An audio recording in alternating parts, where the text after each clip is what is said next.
سكنت المساجد جبسة كايزناسة ببريسة كايزناسة ببريسة كايزناسة ببريسة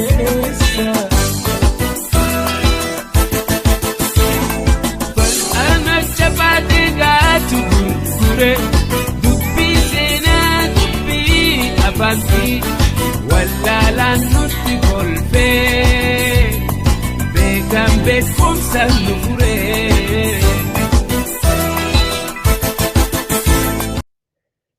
egaa amma warra qaalluutti deebi'aa warri qaalluu dhalootaaf xiqqoo keessan babahee barumsuma je'eeti gama kiyyaanii warri qaalluu dhalootaaf ilma shanaffaati. Ilma saddeettaffaadhaa warra waayyeeti. Isaan lameen kan waan adda godheetitu jira akkasuma naa qabadha. Warri qaalluu hortee ituu keessatti dhala ituu keessatti bakka guddoo qaba. Bakka guddoodha qaba.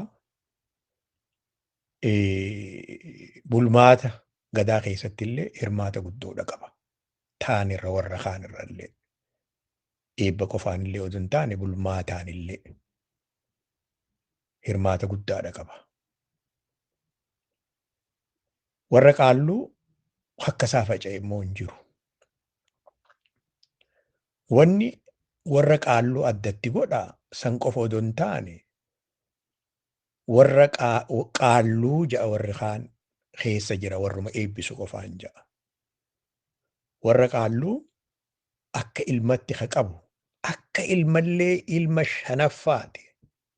Naa qabadha akka gaariitti ilma shanaffaati dhalootaaf.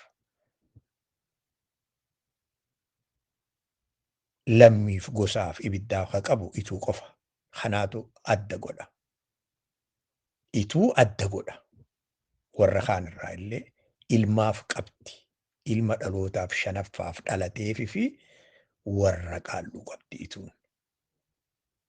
Lammiidhaaf warra qaalluu kalakkaawwatu ka dhalche ituu qofa.